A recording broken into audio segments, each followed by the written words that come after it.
그러므로 우리는 예수로 말미암아 항상 찬송의 제사를 하나님께 드리자. 이는 그 이름을 증언하는 입술의 열매니라. 오직 선을 행함과 서로 나누어 주기를 잊지 말라. 하나님은 이 같은 제사를 기뻐하시느니라. 하나님은 영이시니 예배하는 자가 영과 진리로 예배할지니라. 아멘.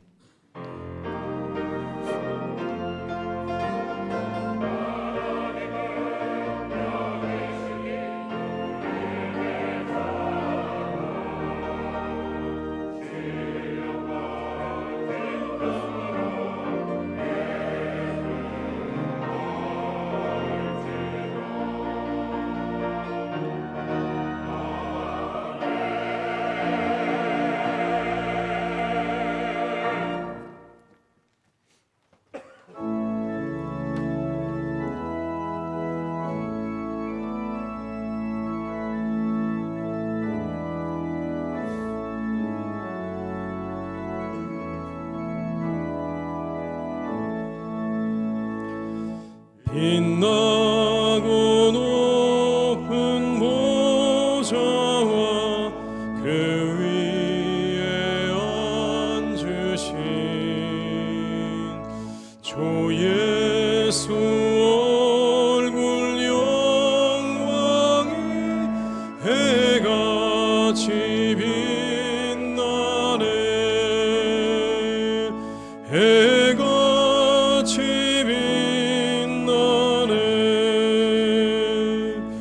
지극히 높은 위엄과 한없는 자비를 무천사 소리하여 늘 찬송드리네. 늘 찬송드리네.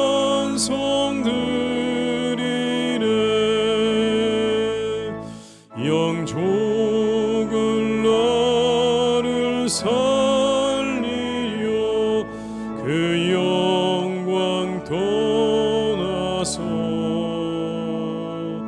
그 부끄러운 십자가 날 위해 지셨네. 날 위해 지셨네. 나 이제 생명이 있음은 주님의 은혜요.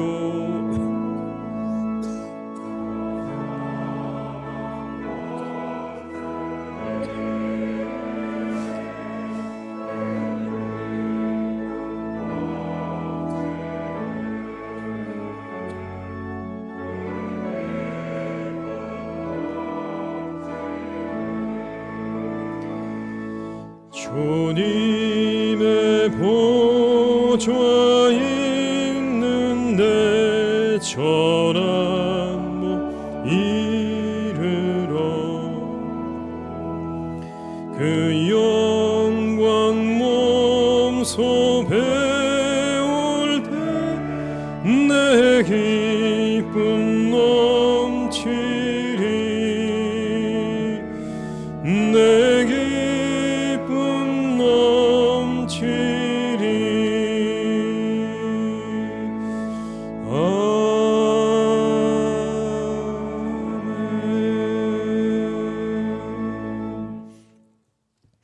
성시교독은 27번입니다. 성시교독 27번입니다. 하나님이여 주의 인자를 따라 내게 은혜를 베푸시며 나의 죄악을 맑게 씻으시며 나의 죄를 깨끗이 제하소서.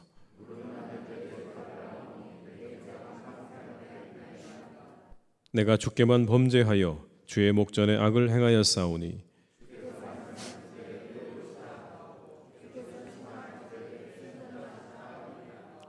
내가 죄악 중에서 출생하였으며 우슬초로 나를 정결하게 하소서. 내가 정하리이다. 하나님이여 내 속에 정한 마음을 창조하시고. 아멘. 이 시간 한 주간을 생각하시면서 참회의 기도를 함께 드리시겠습니다. 주님, 우리 함께 해주시기 원합니다. 우리의 모든 죄를 주께서 정결하게 해주시기 원합니다. 몸과 마음을 정결하게 하시고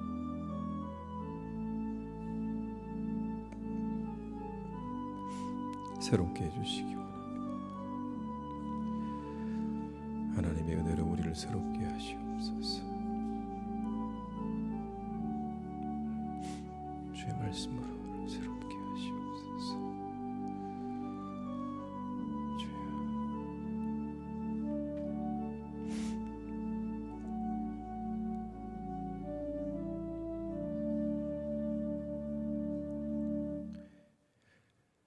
불꽃 같은 눈으로 온 세상과 사람 마음 깊은 곳을 감찰하시는 하나님, 지난 한 주를 지내며 지었던 모든 허물을 숨김없이 고백하오니 들으시고 용서하여 주시옵소서. 내 공로가 아니라 오직 은혜로 구원받은 저희이기에 마음을 주님께로만 향하고 주님만을 바라보며 순종하는 삶을 살아야 했지만 저희는 그렇게 하지 못했습니다. 우리 마음에는 정욕이 가득했고 우리 눈은 죄악된 세상을 주목했습니다. 입을 열어 거룩한 주의 이름을 찬양하면서 같은 입으로 이웃을 향하여 불평과 원망을 쏟아내기도 하였습니다. 온몸을 하나님이 기뻐하시는 의의 병기로 드리지 못하고 죄의 도구로 사용하였습니다. 하나님의 자녀답게 살지 못했던 저희들의 죄를 용서해 주시옵소서. 예수님의 이름으로 이 고백의 기도를 드립니다. 아멘. 내가 그들을 내게 범한 그 모든 죄악에서 정하게 하며 그들이 내게 범하며 행한 모든 죄악을 사할 것이라. 아멘. 나는 전능하신 아버지 하나님 천지의 창조주를 믿습니다. 나는 그의 유일하신 아들 우리 주 예수 그리스도를 믿습니다. 그는 성령으로 잉태되어 동정녀 마리아에게서 나시고 본디오 빌라도에게 고난을 받아 십자가에 못 박혀 죽으시고 장사된 지 사흘 만에 죽은 자 가운데서 다시 살아나셨으며 하늘에 오르시어 전능하신 아버지 하나님 우편에 앉아 계시다가 거기로부터 살아있는 자와 죽은 자를 심판하러 오십니다. 나는 성령을 믿으며 거룩한 공교회와 성도의 교제와 죄를 용서받는 것과 몸의 부활과 영생을 믿습니다. 아멘.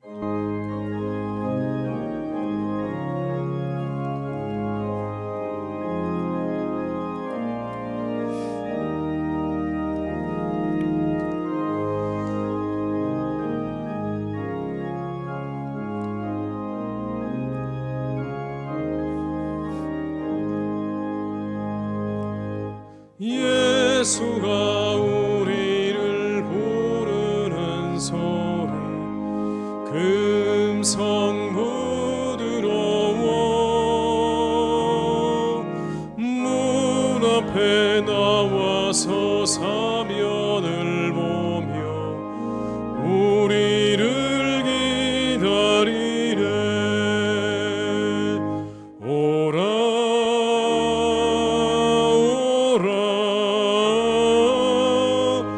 방황치 말고 오라.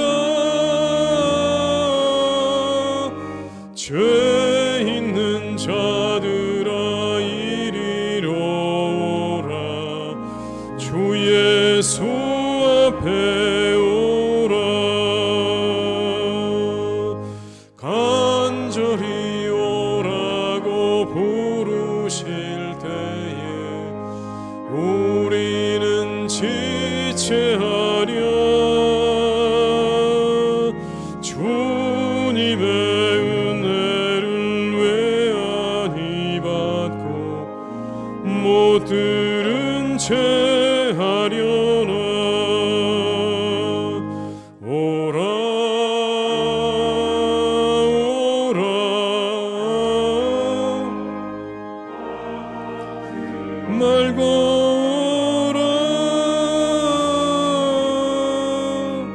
죄 있는 자들아 이리로라. 주 예수 앞에 오라. 세월이 살같이 빠르게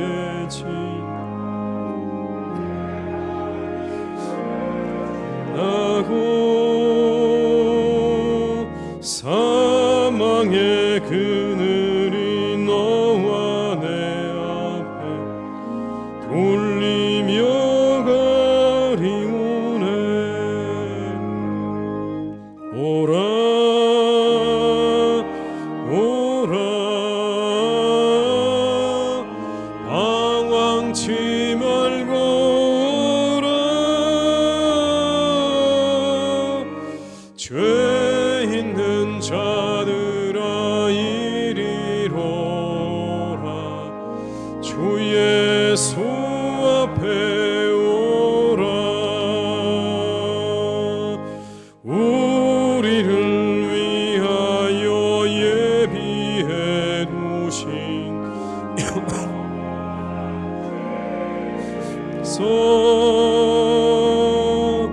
죄 많은 세상을 떠나게 될 때 영접해 주시겠네. 오라 오라 방황치 말고 오라. 죄 있는 자들아 이리로라. 주 예수 앞에 오라.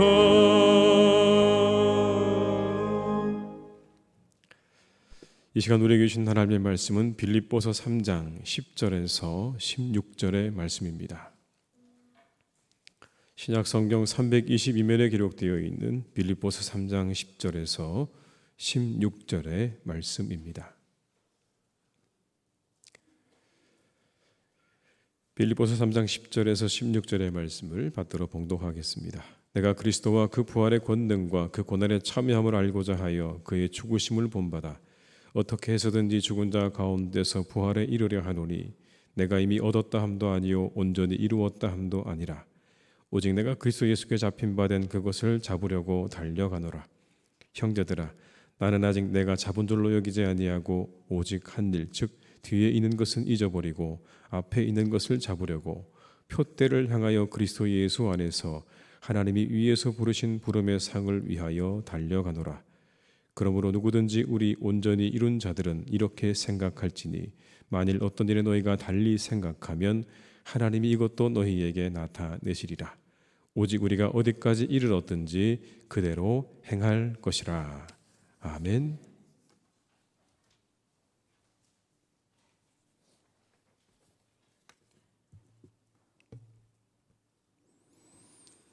사랑과 은혜가 충만하신 하나님 아버지, 따뜻한 5월의 봄날 거룩한 주일을 허락하셔서 저희 희성의 성도들을 예배 자리에 불러 모아 주심을 진심으로 감사드립니다.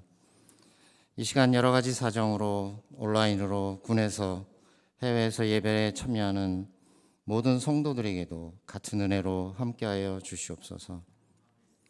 특별히 오늘은 교사주일입니다. 사랑과 희생으로 헌신하는 귀한 선생님들의 건강을 지켜주시고 가정과 일터에 한없는 축복을 내려 주시옵소서. 눈물과 기도로 씨앗을 뿌리는 선생님들에게 기쁨으로 단을 거두는 축복을 허락하여 주시옵소서. 한 주간 동안 세상에 살다가 지친 몸을 이끌고 예배의 자리에 나왔습니다. 아비가 자식을 불쌍히 여김같이 여호와께서 자기를 경외하는 자를 불쌍히 여기신다고 하셨사오니 우리들의 연약함을 불쌍히 여겨주시고 이 예배를 통하여 새 힘을 얻어 독수리의 날개침같이 올라가게 하시고 걸어가도 피곤치 않게 하여 주시옵소서.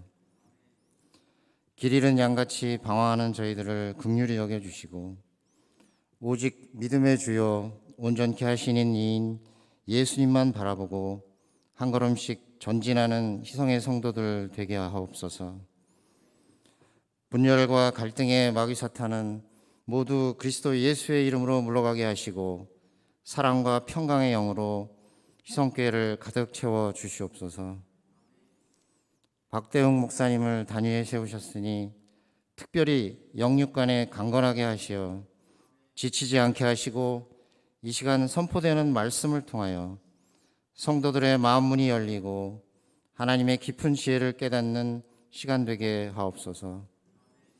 보혜사 성령께서 함께 하시어 하나님의 뜻과 말씀을 깨닫게 하여 주시옵소서. 이름도 없이 빛도 없이 주님의 교회를 위하여 헌신하는 귀한 손길들이 많이 있습니다. 주님 주신 사명을 교회 구석구석에서 묵묵히 감당하는 이들에게도 한없는 축복을 내려 주시옵소서. 이제 곧 주님의 일꾼들을 세우는 임직식을 준비하고 있습니다. 준비하는 모든 과정 속에서 인간의 뜻이 아닌 하나님의 뜻으로 세워지게 하시고 하나님 나라를 위하여 또 성도들을 위하여 희생하고 섬김의 도를 되새기는 귀한 시간 되게 하여 주시옵소서. 2023년은 희성교회가 평안하여 든든히 서가는 교회가 되어 부흥하는 해가 되게 하여 주시고 어린이들로부터 장년들에게까지 큰 부흥을 이루게 하옵소서. 예배를 돕는 호산나 찬양대위에 함께 하시어 찬양을 통하여 하나님의 임재를 경험하는 귀한 찬양 되게 하여 주시옵소서. 이 예배의 시종을 성령께서 함께해 주실 것을 믿사오며 부족한 죄인 예수님의 이름으로 간절히 기도드립니다. 아멘.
당신께서 주신 귀한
주실 때 잘하였도다. 나를 안아주실 때까지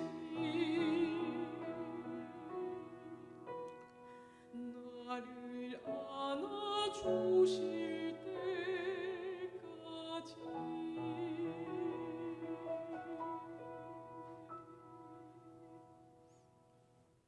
아멘.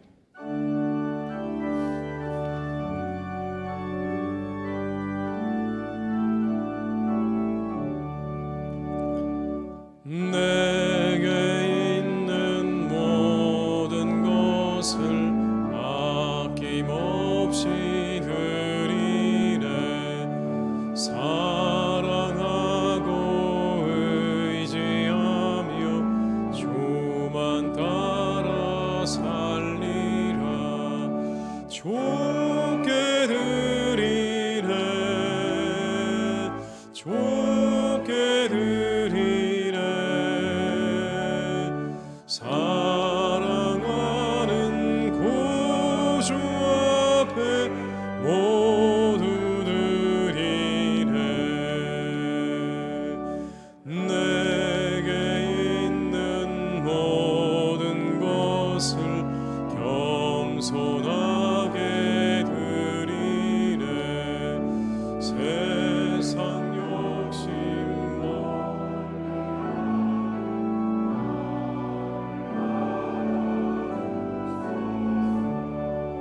좋게 드리네. 좋게 드리네. 사랑하는 구주 앞에 모두 드리네. 아멘.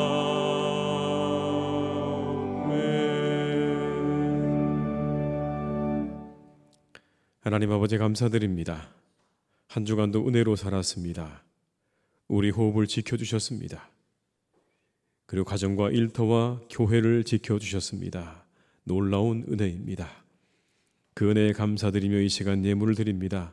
11조로 감사 헌금으로 선교를 위해 이웃을 위해 그리고 주일 헌금으로 드립니다. 기쁘게 받아주시고 은혜와 축복으로 함께하여 주시옵소서. 주의 은혜를 기억하는 주의 백성들에게 더욱 크신 은혜와 축복으로 날마다 함께해 주시기를 기도합니다. 그 영혼이 잘 되게 하시옵소서. 범사가 잘 되게 하시고 강건한 은혜와 축복을 내려 주시옵소서. 하늘의 은혜를 막 바라보며 하루하루 즐겁게 살아가게 하시고 좋은 만남과 교제 속에 천국을 맛보는 삶이 되게 하여 주시옵소서.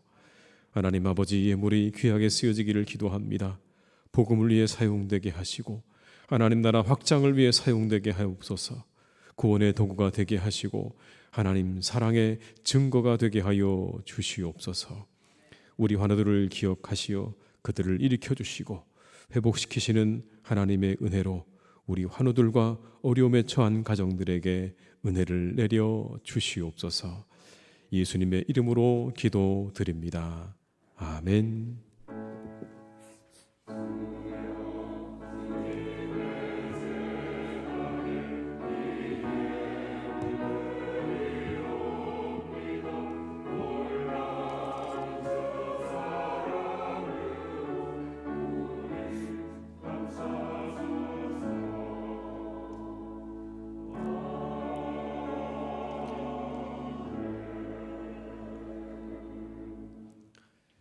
교소식을 말씀드리겠습니다. 새로 나오신 분들을 환영합니다. 등록해 주시면 친절히 안내드리겠습니다. 5월 가정의 달을 맞이하면서 가정의 소중함을 함께 나누는 시간들로 보내시기를 바라고요. 오늘은 특별히 교사주일입니다. 교학교 교사들을 위로하고 격려하는 시간들을 가질 수 있으시기를 바랍니다. 명예권사 추천에 관한 내용입니다. 교회를 위해 헌신해 주신 분들의 수고를 기억하고 감사하며 명예권사님으로 추대하고자 합니다. 성도 여러분들의 추천을 바랍니다. 타천과 자천 모두 가능하고요. 대상은 만 71세 이상 여성으로 세례 교인이며 추천 마감일은 5월 26일까지가 되겠습니다. 자세한 문의는 교회 사무실로 해 주시기를 바랍니다. 국장건찰 수련회가 5월 30일 화요일에 있겠습니다. 3040 첫 모임을 가지려고 합니다. 30대 40대 젊은 부부들의 많은 관심과 참여를 바랍니다. 일실은 5월 28일 다음 주일 오후 1시, 장소는 아동부실이 되겠습니다. 3040 세대들, 특별히 젊은 부부들의 많은 관심과 참여를 부탁을 드리겠습니다. 오늘 강대상 꽃꽂이는 김명환 안수 집사님, 남순원 집사님 가정에서 결혼기념일을 맞아서 감사하면서 헌납해 주셨습니다. 감사합니다. 모임이 봉사 광고를 참고해 주시기를 바라고요. 결혼 광고가 있습니다. 우리 허철 집사님, 박명실 집사님의 장녀인 허윤정 양이 5월 27일 토요일 오전 11시에 엠플러스 웨딩 군인공제회관 4층 나린홀에서 결혼식을 갖습니다. 많이 축하해 주시고 기도해 주시고 격려해 주시기를 바랍니다. 입원한 분들과 환우들을 위해서 계속 기도해 주시기를 부탁드립니다. 이 시간에 우리 서울 손호회 교회학교연합회 주관 근속교사 시상식을 잠시 갖도록 하겠습니다.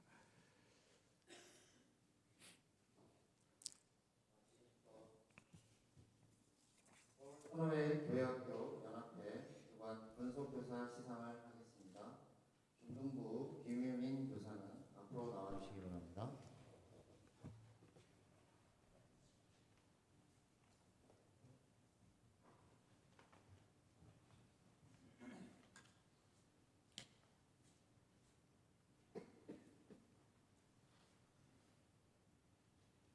(20년) 근속회 희성교회 김유민 선생. 위 사람은 서울 선호회에 속한 희성교회에서 20년간 교사로 헌신하면서 주님의 말씀과 사랑으로 학생들을 잘 양육하고 교회학교의 발전과 부흥에 크게 이바지하였으므로 본 노회의 뜻을 모아 이 패를 드립니다. 잘하였도다 착하고 충성된 종아, 내가 적은 일에 충성하였음에 내가 많은 것을 내게 맡기리니 내 주인의 즐거움에 참여할지어다. 마태복음 25장 21절 말씀. 대한예수교장로회 서울선호회 노회장 유무한 목사, 교육자원부장 홍성인 목사.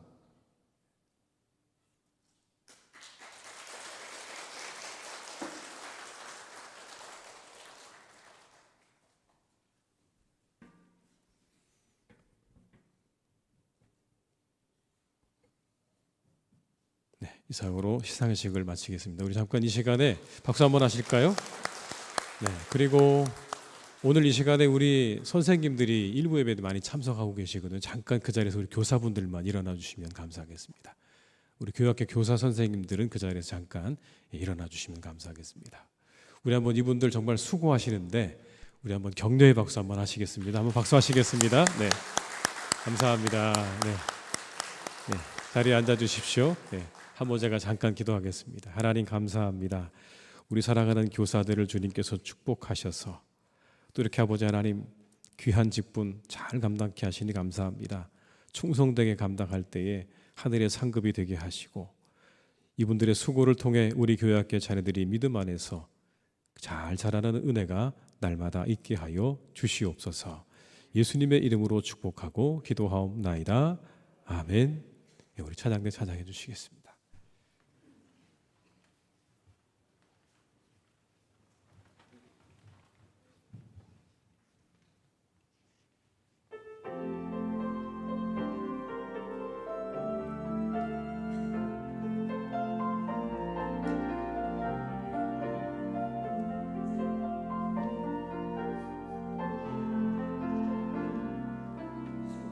사랑은 나를 아시네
아멘. 은혜로운 찬양 감사합니다. 이 시간 함께 하신 모든 분들에게 하나님의 은혜가 함께 하시기를 주님의 이름으로 축원합니다.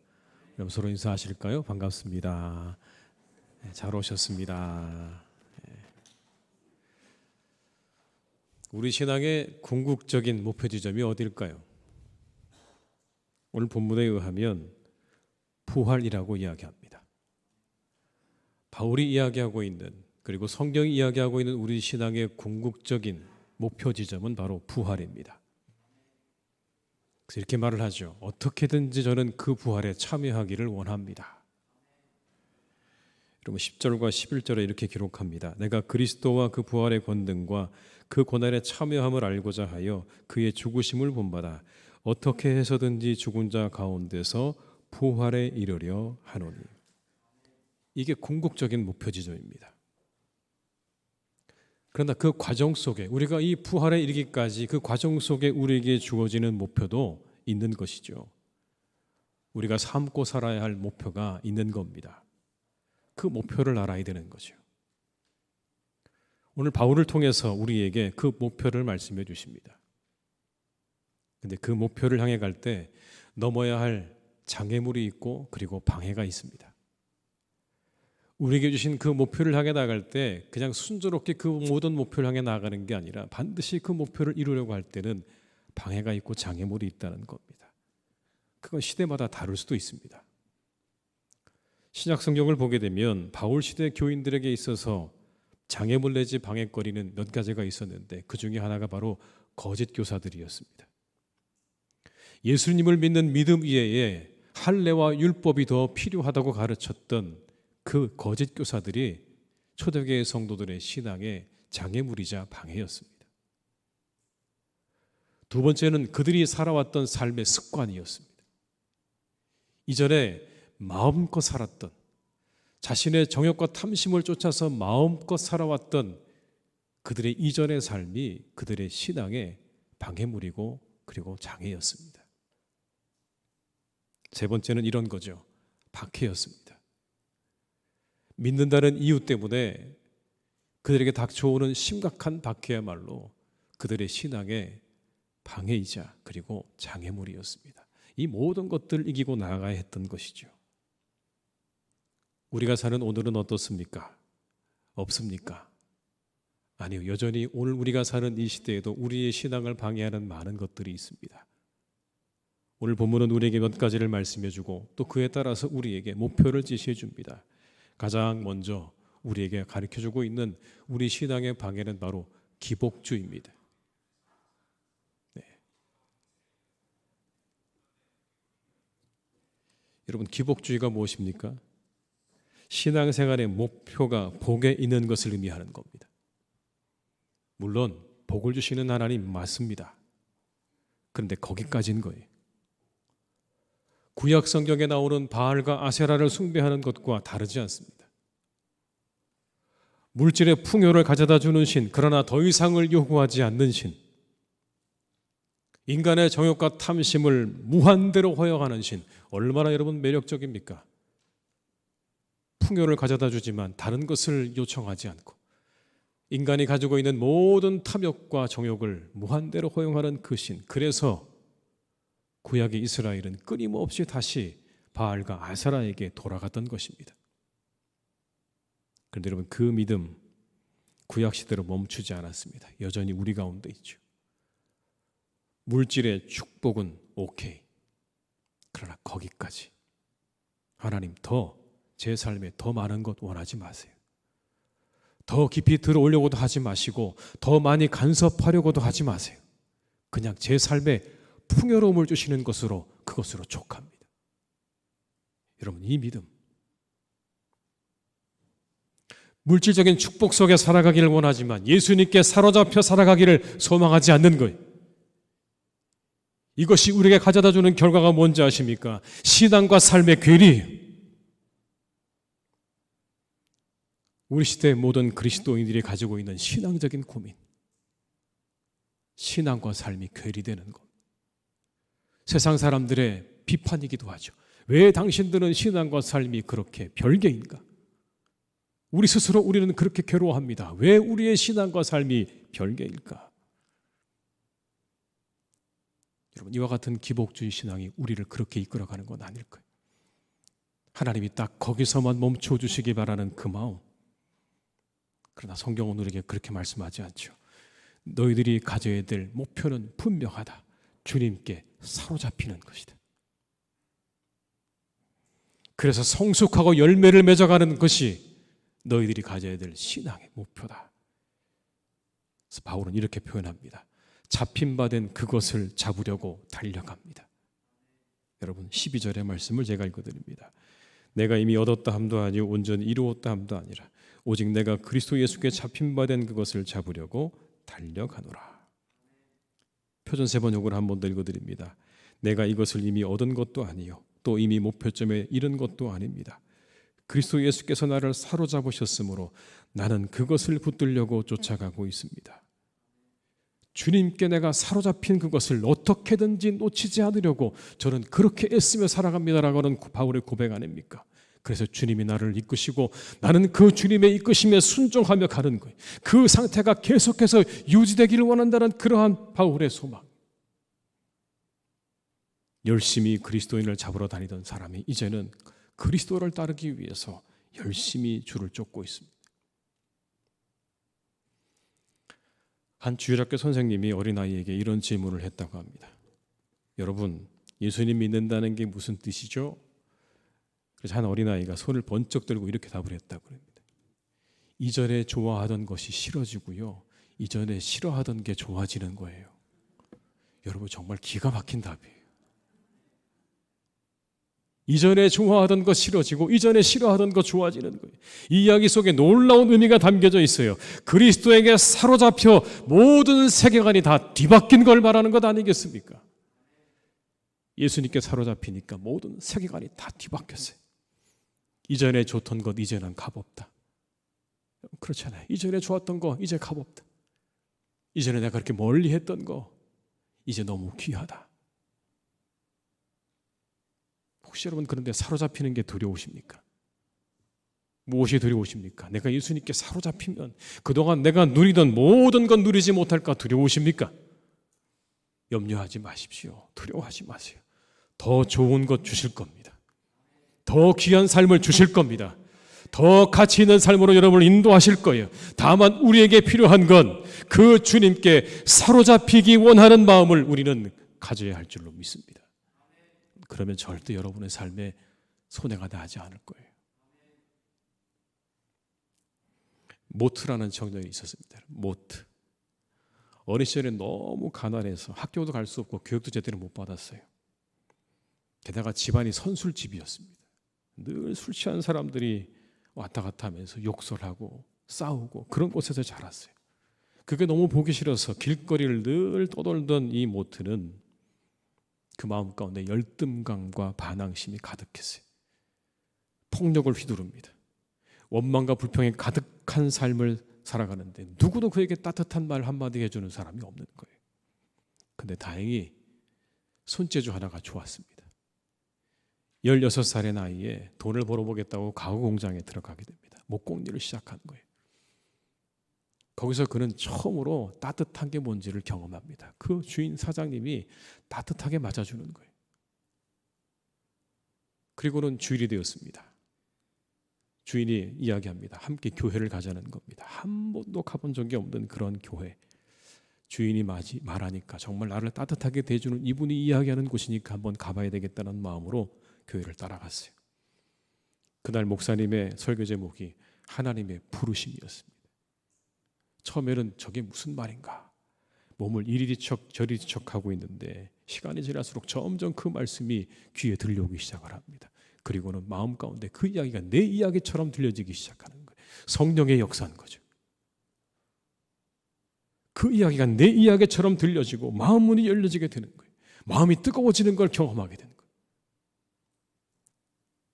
그렇게 은혜를 받고 돌아온 얼마 후에 예수님을 영접하고 모든 일에 감사하게 되었어요. 눈을 뜨면 입에서 나오는 말이 감사했어요. 일을 해도 감사하고 잠을 자도 감사하고 앉으나 서나 감사하고 그의 마음속에 감사가 넘쳐났어요. 그래서 그는 그의 일기장에 이렇게 기록하고 있습니다. 내 망치는 이제 노래하기 시작했다. 노래하는 내 망치는 이제 감사로 춤을 춘다. 내 눈동자는 생기가 들고 내 마음 속에는 생수가 솟는다.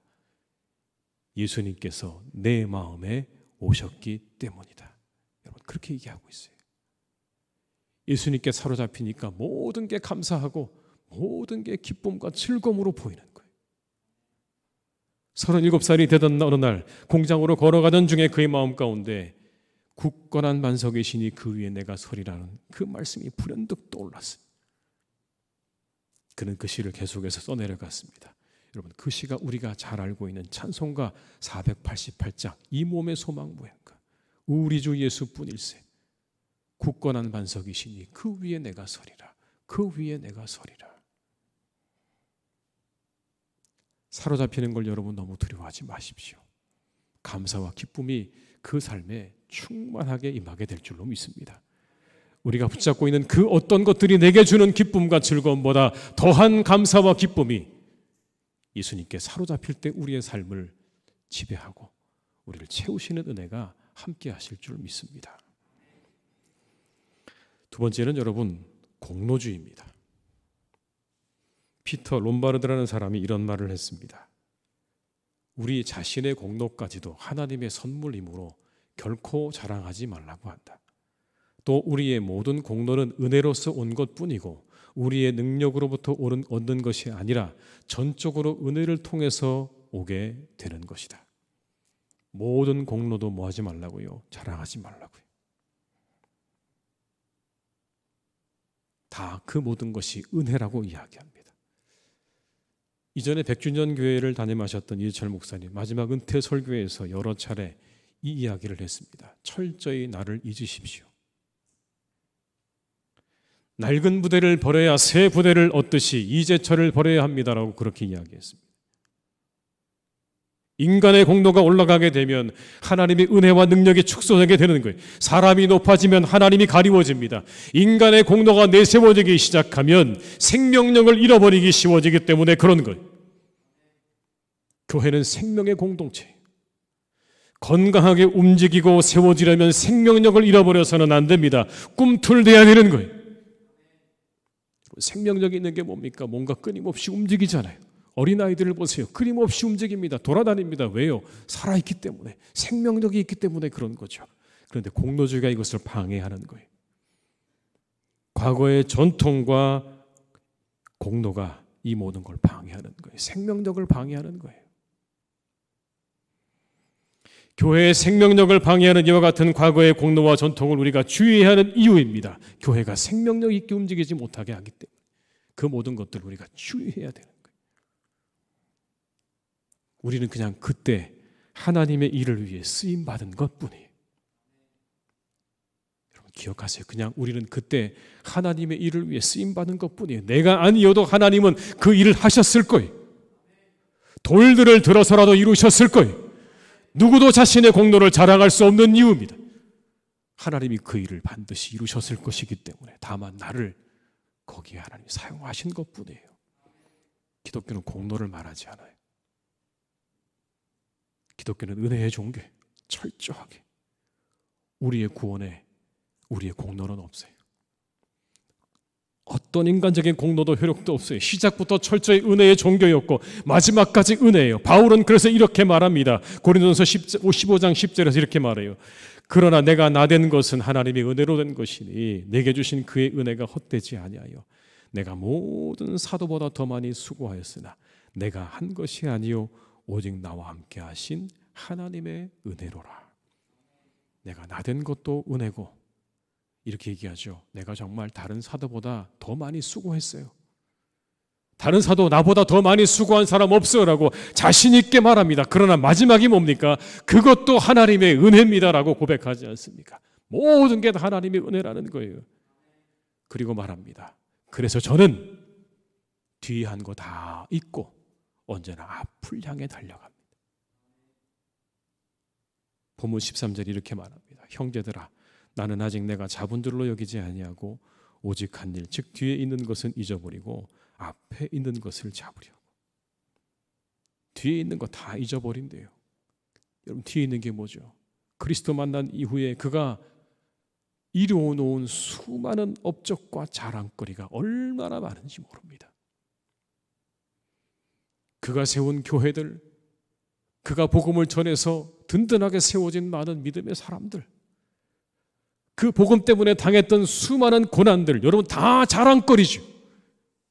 내가 이렇게 쓰고 수고해서 이러이러한 교회가 세워졌고 이런 성도가 세워졌고 내 몸 안에는 그것에 대한 흔적이 이렇게나 많이 있습니다라고 자랑할 거리이 너무나 많은 사람인데 그거 다 뒤로 한다는 거예요. 왜요? 은혜이니까.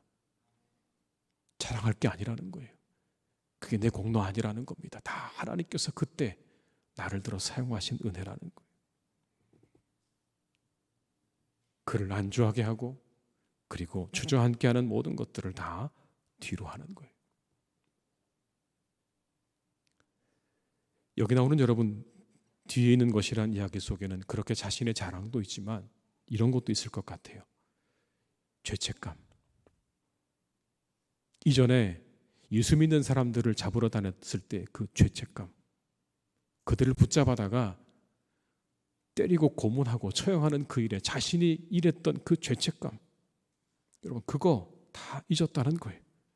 만약 그게 그를 사로잡고 있으면 한 걸음도 못 나가죠. 그럼 내가 무엇을 할 수 있는가라고 하면 아무것도 할 수 없을 거예요. 그런 죄책감이 그를 사로잡아서 끄집어 내리면 아무것도 못합니다. 우리를 사로잡고 있는 과거로부터 벗어나라고 말합니다. 자기 연민에서 벗어나라고요. 자신을 비난하고 자책하는 모습에서 벗어나라고 말하는 겁니다. 우리의 발목을 잡고 있는 과거로부터 벗어나라고요. 대신 끊임없이 앞을 향해 나아가는 전진하는 신앙이 되라고 우리에게 말씀하지 않습니까? 안주하지 말고 앞을 향해 나아가는 신앙이 돼. 그 과거에 붙잡혀서 한 걸음도 나아가지 못하는 신앙 되지 말고 앞을 향해 나아가. 그런 교회 되지 말고 앞을 향해 나아가는 교회가 돼. 과거의 아픔과 고통과 상처와 그 모든 것에 사로잡혀 한 걸음도 나아가지 못하는 그런 공동체 되지 말고 앞을 향해 나아가는 교회와 성도가 되라고 우리에게 말씀하시는 줄로 믿습니다. 이제 우리는 우리의 발목을 잡고 있는 모든 것들을 다 뒤로 해야 합니다. 공로와 전통과 자기 연민과 자책과 자기 의에서 벗어나서 앞을 향해 힘차게 나아가야 합니다. 그게 우리의 목표가 되어야 되는 거예요. 우리를 주저앉히려고는 모든 것들을 뒤로 하고 새로운 미래를 향해 나아가는 우리 모두가 되어야 할 줄로 믿습니다. 뒤에 것을 다 잊으십시오. 다 잊으세요. 그리고 이제 앞으로 가시는 거예요. 엊그제 한 분이 돌아가셨습니다. 정광진 변호사라고 하는 분입니다. 장로님이세요. 이분이 돌아가신 기사가 나왔는데 이분이 어떤 분이냐면 95년 산풍 사고 때 딸 셋을 잃었습니다. 그 사고에서 그냥 그만 자신의 딸 셋을 다 잃어버렸어요. 한 번에. 슬프죠. 근데 그 보상금과 사제를 털어서 사면장학재단이라는 걸 만들었습니다. 그리고 돌아가실 때까지 일평생 그렇게 장학재단을 만들어서 어렵고 힘든 이 땅의 많은 학생들을 돕는 일을 실천하며 살다가 하나님의 부르심을 받았어요. 제가 그 기사 보면서 정말 기독교의 신앙은 위대하다 이런 생각이 들었어요. 왜냐하면 슬프잖아요. 얼마나 슬픈 일입니까? 세 딸을 한 번에 잃었어요. 근데 거기서 주저앉지 않잖아요. 그 슬픔을 딛고 일어나잖아요. 그 슬픔을 딛고 일어나서 어디로 가는 겁니까? 이웃을 향해 나아가잖아요. 얼마나 놀라운 일입니까, 여러분?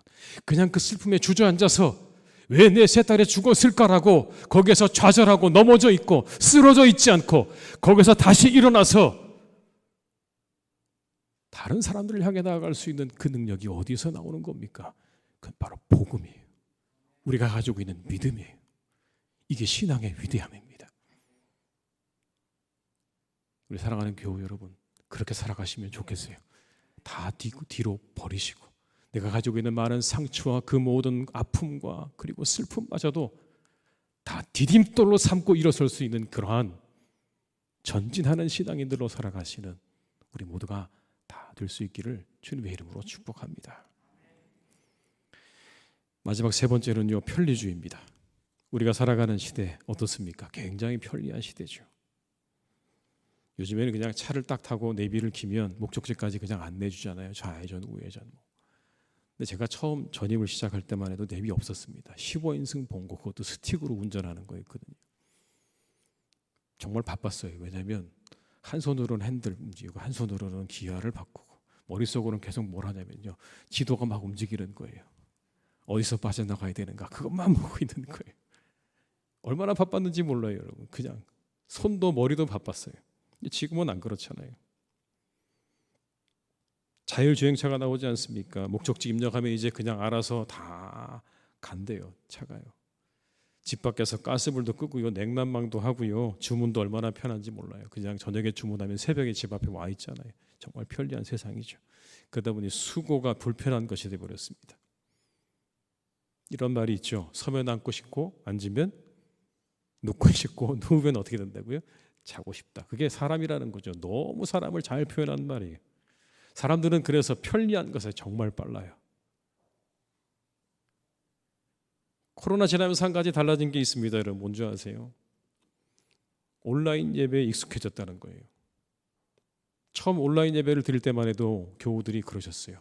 이게 말이 됩니까? 어떻게 우리가 화면으로 예배를 드립니까? 빨리 대면 예배를 드렸으면 좋겠습니다라고 이야기했어요. 그래서 다시 우리가 대면 예배 드렸을 때 그 생생한 감동은 우리 모두가 다 기억하지 않습니까? 눈물을 흘리면서 예배를 드리셨어요. 근데 편리함을 맛보실까요? 이제는 온라인으로 예배 드리는 것에 그렇게 거부감을 느끼지 않아요. 그냥 가끔 지난주에 안 나오셨네, 못 나오셨네요 물으면 아주 자연스럽게 이렇게 말합니다. 온라인으로 드렸습니다. 무척 자연스러워졌어요, 여러분. 혹시 편리함에 익숙해진 건 아닐까요? 그러나 우리가 잊지 말아야 되는 게 있죠. 우리의 신앙은 십자가 위에 세워진 거예요. 그 위에 성도가 있고 그 위에 교회가 세워졌어요. 십자가의 정신 위에 교회가 세워지고 우리의 신앙이 세워졌다고요. 십자가는 절대로 편리한 게 아니죠. 수고하는 거예요. 요사이 새벽 예배 운행을 장로님들이 돌아가면서 하십니다. 여러분 그거 아십니까? 장로님 돌아가면서 하세요. 자진해서 봉사해 주시겠다고 해주셨어요. 얼마나 감사한지 몰라요. 제가 그런 생각이 들어요. 역시 장로님들이라 다르구나. 새벽 4시 40분부터 시작되는 새벽 운행하는 일 수고스럽죠, 여러분. 얼마나 수고스럽습니까? 일어나기도 힘든 시간에 운전대를 잡고 운행을 시작하시는 거예요. 그 수고통에 새벽 예배를 우리 성도들이 나오는 거 아닙니까? 헌신이죠. 교회 앞에 화단 깎아 놓은 거 보셨습니까, 여러분? 누구도 그렇게 하라고 얘기한 적이 없어요. 그냥 교회를 아름답게 하시겠다는 마음으로, 그리고 교회를 찾아 나오는 우리의 성도들에게 즐거움과 기쁨을 주겠다는 마음으로 그렇게 하시는 거예요. 수고죠. 헌신이에요. 근데 이건 여러분 부르심에 응답하는 신앙이에요. 그런 모든 편리한 걸 다 뒤로 하고요, 부르심에 응답하는 거예요. 아, 주님이 저를 부르고 있구나. 주님이 나를 부르고 있구나. 그 부름에 내가 응답해야 되겠다는 마음으로 그냥 그렇게 기쁨으로 하시는 거예요. 누가 하라고 해서 하는 게 아니라고요.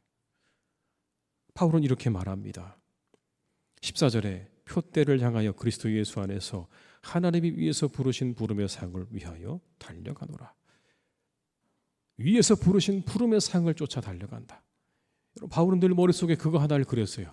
위에서 부르신 부름의 상이 있다는 걸 기억하고 그 결승점에 내가 다다랐을 때 그 주님께서 나에게 상 주실 거라는 그 그림 하나를 그리면서 끊임없이 달려갔어요. 그런데 여러분, 그는요, 그래서 모든 걸 다 버렸어요. 히브리인 중에 히브리인이고 가말리엘 문화에서 배웠고 로마 시민권을 가지고 있는 사람이었습니다. 그리고 전해져 오는 이야기에 의하면 그는 부유한 집안의 아들이었어요. 다 버렸어요. 배설물처럼 다 버렸어요. 주님이 가신 길을 따랐습니다. 그 길엔 언제나 대적자들이 기다리고 있었어요. 위험이 도사리고 있었고 굶주림과 핍박이 그를 마주하고 있었어요. 그 어느 곳에도 상을 기대할 곳이 없어요. 가는 곳마다 모함이었고 스스로 일하면서 그 모든 복음을 전해야 했어요. 여러분, 어떻게 그럴 수 있었을까요? 자신의 그 모든 편리한 삶을 다 내려놓고, 이미 보장되어져 있는 삶을 다 내려놓고 어떻게 여러분 그렇게 위험과 어려움이 자신 앞에 불 보듯 뻔히 보이는 삶을 향해 걸어갈 수 있었던 것입니까? 그건 딱 하나입니다. 부르신 부름에 응답하는 삶이었기 때문에 그런 거예요.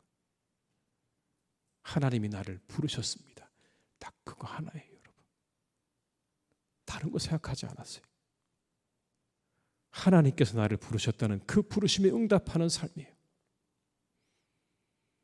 편리함이 선이라는 말에는 모든 초점이 다 내 자신에게 맞춰져 있다는 의미가 있습니다. 반면에 부르심에 응답하는 삶이란 부르는 이에게 초점이 맞춰져 있는 삶이, 우리가 믿음을 가지고 살아간다는 건 그런 건 아니겠습니까? 내가 아닌 하나님 중심의 삶이 되는 거예요. 내 중심으로 생각하기 시작하면 복잡해집니다. 이게 내게 얼마나 유익이 될 것인가, 내게 무엇을 가져다 줄 것인가, 우리의 머리가 작동하기 시작하기 때문에 그래요.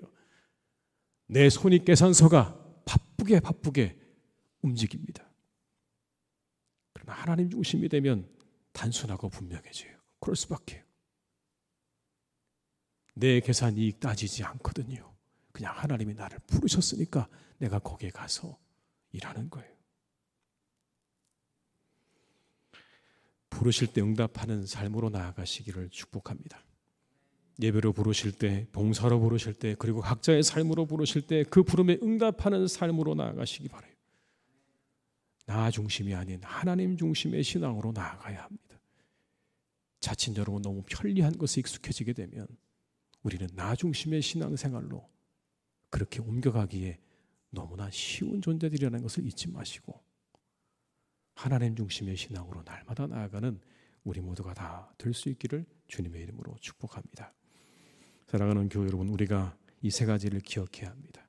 기복주의가 아닌 하나님께 사로잡히는 믿음 생활, 우리를 사로잡은 과거의 공로와 전통과 자책과 상처에서 벗어나서 앞을 향해 나아가는 믿음, 나 중심이 아닌 하나님 중심의 신앙으로 나아가시는 우리 모두가 다 될 수 있기를 주님의 이름으로 축원합니다.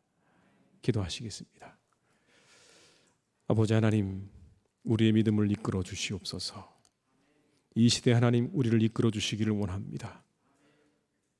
기복주의와 공로주의와 편리함이 우리를 사로잡고 있는 이 시대 가운데 그 모든 장애물과 방해를 뚫고 한 걸음 더 앞으로 나아가는 우리의 믿음이 되기를 간절히 기도합니다. 주님, 우리를 이끌어 주셔서 온전히 주님께 사로잡히는 믿음 생활 되기를 사모하는 신앙 되게 하시고 과거로부터 벗어나 앞을 향해 나아가는 그런 믿음 되게 하여 주옵시고 하나님 중심의 신앙이 되게 하여 주시옵소서. 예수님의 이름으로 기도드립니다. 아멘.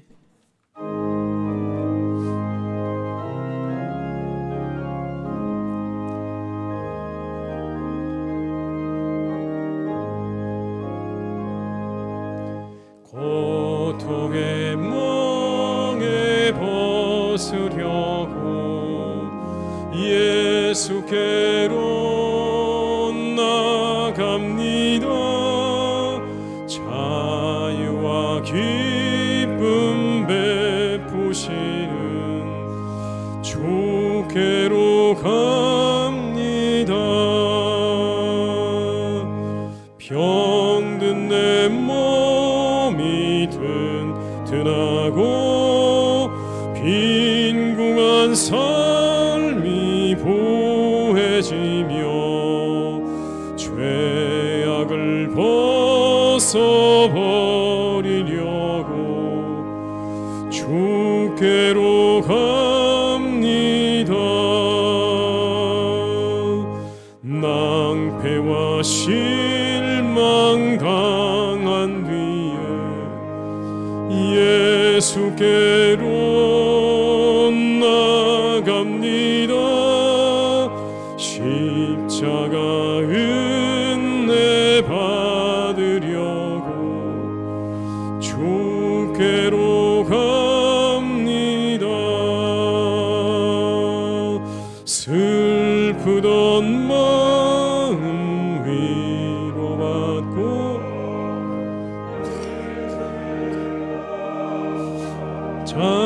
잔잔하며 영광의 찬송 부르려고 주께로 가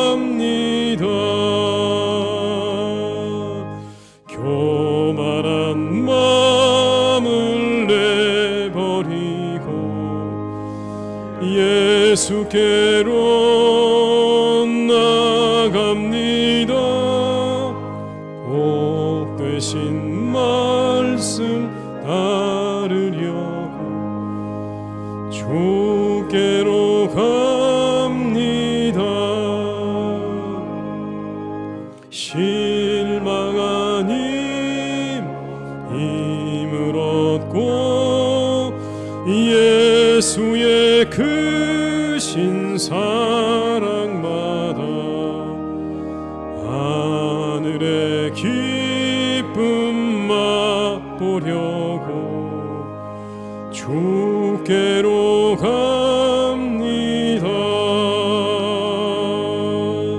죽음의 길을 벗어나서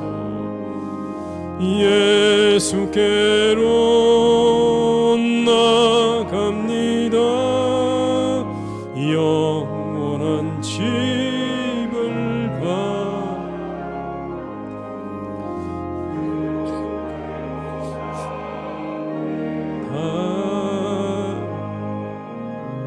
멸망의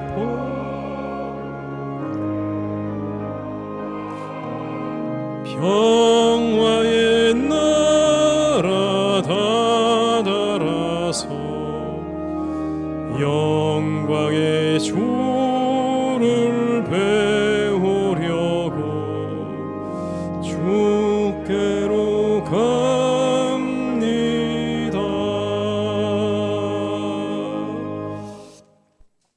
지금은 우리 주 예수 그리스도의 은혜와 아버지 하나님의 크신 사랑하심과 성령님의 교통하시며 인도하시는 은혜가 이 시간 하나님 앞에 예배하며 오직 주께 사로잡히고 그리고 진정으로 나 중심이 아닌 하나님 중심의 신앙생활로 나가기로 다짐하며 세상으로 나아가는 우리 모든 교우들과 가정과 일터 위에 사랑하는 우리 교회 위에 나라와 민족 위에 온 열방 위에 이제와 영원토록 함께 하시기를 간절히 축원하옵나이다.